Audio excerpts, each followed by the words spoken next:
अब लंबोदर क्यों पड़ा? आप एक विचार करना, शरीर पूरा मनुष्य का ही है, मानव शरीर, एक दो पैर दो हाथ। और महाराज साइकिल में हवा भरने वाली पंप उसी तरह की हो, और मोटरसाइकिल ट्रक में हवा भरने वाली जो पंप है उससे अगर साइकिल में हवा भरी जाए,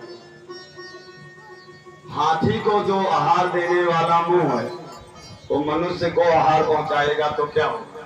पेट तो बढ़ ही जाएगा। वो ज्यादा राशन उठाने वाला मुंह, इसीलिए महाराज पेट बढ़ गया, लंबा उदर हो गया, पेट बढ़ गया तो उनका नाम हो गया लंबोदर।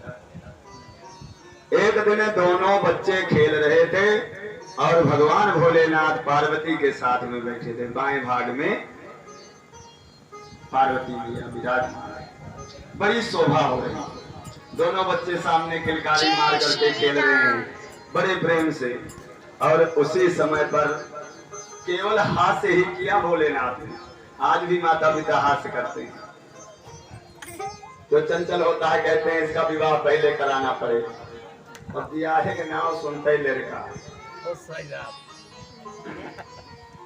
दोनों को बुलाया भोलेनाथ ने हास्य में, इधर हम दोनों ने, हम और पार्वती ने एक विचार लिया। क्या? दोनों आ भी गए, बड़ी जल्दी बच्चे दौड़ करके हंसते हुए दोनों आ गए। पापा बताओ, मम्मी बताओ। कहते हैं बताओ।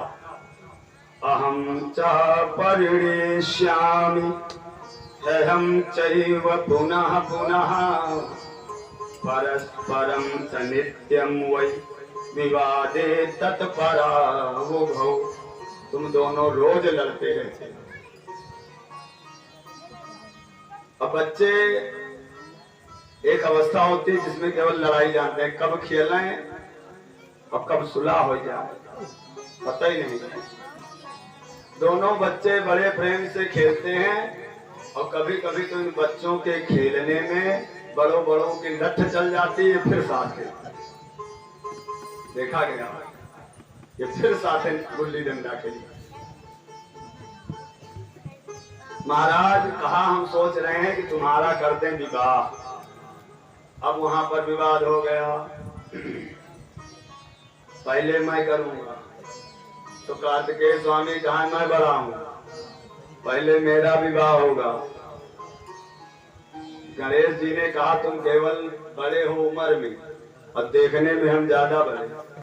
आज कलयुग में भी है, कभी कभी छोटा बच्चा बड़ा दिखाई देता। लोग कहते हैं छोटकवा तो बड़कवा देना है ना, तो बड़ा दिखाई देता है। लोग भी भ्रम में पड़ जाते हैं, भैया ये तुम्हारा बड़ा बेटा है। नहीं, ये तो छोटकवा है, बड़कवा थोड़ा कमजोर है। तो यही स्थिति, कहा हमारा विवाह पहले होगा। तो अब तो फंस गए दोनों प्राणी। कहा क्या करें महाराज? कहा अब तो निर्णय करना पड़ेगा कि करें क्या। उसके बाद में कहा सुनो, हम दोनों ने एक विचार बनाया है कि जो इस पृथ्वी की परिक्रमा करके पहले मेरे पास आ जाएगा उसका विवाह पहले। कार्तिकेय स्वामी ने कहा सही। हाँ हाँ, उनके पास है गरुड़, मोर पर बैठे निकल लिए सब से कि काहे देर लगाऊं।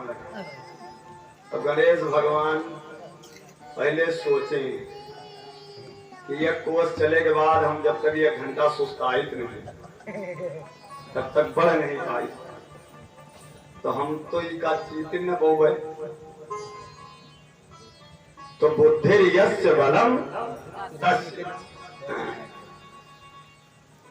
बल काम नहीं आता है, बुद्धि काम आती है। तो भोलेनाथ ने कहा रे गणेश, वो कुमार तो निकल गए और तुम अभी खड़े हो, और वैसे भी हम लोगों को भी पता है कि तुम तेज नहीं चलती हो।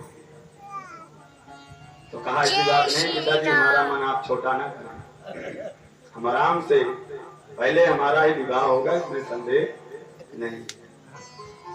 तो भोलेनाथ ने सोचा, उमा पार्वती ने सोचा कि वो बड़ा ही है, पहले आ ही जाएगा तो उसी का विवाह जरूरी है, क्या जरूरत है। उसके बाद में गए बढ़िया और चंदन घिसा गणेश जी ने और बढ़िया जल में मिलाया, फूलों को ला करके डाला और खूब बढ़िया से स्नान किया मलमल के। तैयार हुए, चंदन लगाया, धोती कुर्ता गमछा माला बढ़िया तैयार। तो जो गण है वो हास कर रहे हैं गणेश के, ब्याह तो होगा नहीं, सहीबाला बनने की तैयारी कर रहे हैं। आखिर सहीबाला भी तो सज कर जाता है। गणेश जी कुछ बोले नहीं, बुद्धिमान है, चतुर है। जिनके बच्चों में कम पढ़ने की स्थिति हो, बुधवार के दिन गणेश जी को अपने बीते से नाप करके एक बीते की धूप 12 बुधवार एक दूरवा 12 नाम है गणेश जी के। उन 12 नामों से गणेश जी के ऊपर सिंदूर में लपेट करके चढ़े तो उनका बच्चा भी बुद्धिमान हो गया, पढ़ने में उसका मन लग गया बुधवार। लेकिन गणेश जी की प्रतिमा पर जल न चढ़ाएं, गणेश जी को सिंदूर लगाएं, चंदन लगाएं, कुमकुम लगाएं, अक्षत लगाएं, माला पहनाएं, फूल चढ़ाएं। सबके अपने अपने अलग अलग विषय हैं भाई, से आप लोग समझे कथा सुनते हुए। आप कहेंगे विषय शास्त्रों में लिखा है। बोले नमस्कार प्रियो भानो, सूर्य भगवान को आप प्रणाम करें। सूर्य प्रणाम की विधा सिखाई जाती है। तो प्रसन्न है उनको जल मत करें, केवल नमस्कार कर लीजिए, सूर्य नमस्कार।